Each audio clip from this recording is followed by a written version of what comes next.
Hi friends, என்னோட குட்டி பாப்பாவுக்கு மொட்டை அடித்து காது குத்தியாச்சுங்க. எங்களோட குலதெய்வம் மேல்மலையனூர் அங்காளம்மனுங்க. ஆனால் எங்களால் அவ்வளோ தூரம் போக முடியலைங்கிறனால நாங்கள் நியர்பை இருக்கிற அங்காளம்மன் கோயிலே மொட்டை அடிச்சிட்டோம். ரொம்ப சிம்பிளாக தான் பண்ணியிருந்தோம். எங்கள் பெரிய பாப்பாவுக்கு வந்து ரொம்ப கிராண்டாக பண்ணியிருந்தோம். ஆனால் சின்ன பாப்பாவுக்கு வந்து ரொம்ப க்ளோஸ் ரிலேட்டிவ்ஸ் மட்டும் கூப்பிட்டு நாங்கள் சிம்பிளாக முடிச்சிட்டோம்.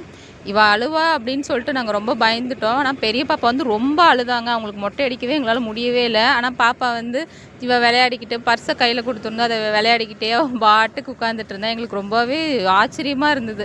பரவாயில்ல, நம்ம பொண்ணு ஆளலை அப்படின்னு சொல்லிட்டு. ஃபைனலாக காது கிட்ட முன்னாடி கொஞ்சம் அடிக்கும்போது தான் கொஞ்சம் அழுதுட்டு இருந்தா. கொஞ்சம் பிடிச்சி வச்சு ஃபோர்ஸ் பண்ணி அடித்தோம். உங்கள் பாப்பாவும் இதே மாதிரி மொட்டை அடிக்கும்போது அழுகலை அப்படின்னா கமெண்ட்டில் சொல்லுங்கள். அதுக்கப்புறம் வந்து பாப்பாவோட ஃப்ரெண்டில் இருக்கிற முடி வந்து மொட்டை அடிக்கிறப்போ வந்து என்ன இது முடி கீழே விழுந்துருச்சு அப்படின்னு சொல்லிட்டு எடுத்து ஒட்ட வச்சு பார்க்குறா. எங்களுக்கெல்லாம் ஒரே சிரிப்பாக இருந்தது பாப்பா பண்ணதை பார்த்து. மொட்டையெல்லாம் அடித்து முடிச்சுட்டு பக்கத்தில் தண்ணி போயிட்டு இருந்துச்சு. பாப்பாவை குளிப்பாட்டி அதுக்கப்புறம் புது ட்ரெஸ் போட்டு நாங்கள் காது குத்துறக்கு வந்துட்டோம். பாப்பா அப்போ தான் ரொம்ப அழுதாங்க. அவங்களே வந்து காதில் வந்து ஒரு குட்டியாக ஒரு மருந்து அப்ளை பண்ணி அதுக்கப்புறம் தான் அடித்தாங்க. நான் அது வாங்கணுன்ட்டே இருந்தேன். நான் அவங்கக்கிட்டே இருந்தது.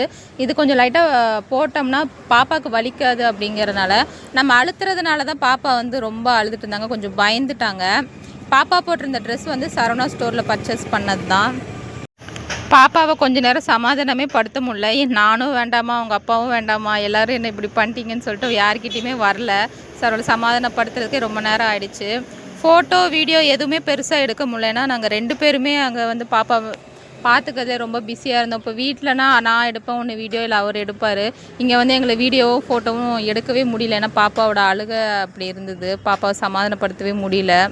பாப்பாவோட ஃபங்க்ஷன் நாங்கள் நினச்ச பட்ஜெட்குள்ளேயே முடிஞ்சிருச்சு. அதுக்கப்புறம் சாமி அலங்காரம்லாம் முடித்து சாமியெல்லாம் பார்த்து நல்லபடியாக சாமி கும்பிட்டுட்டு பிரசாதெல்லாம் சாப்பிட்டுட்டு அதுக்கப்புறம் நாங்கள் ஃபுட் அரேஞ்ச் பண்ணியிருந்தோம். ஃபேமிலிக்கு மட்டும் ஃபுட்டெல்லாம் அப்புறம் சாப்பிட்டுட்டு நாங்கள் வீட்டுக்கு கிளம்பிட்டோம். ஃபைனலாக ஒரு 2-3 ஃபோட்டோஸ் மட்டும்தான் எடுத்தோம். ஓகே, உங்களை நான் அடுத்த வீடியோவில் சந்திக்கிறேன். பாய் பாய்.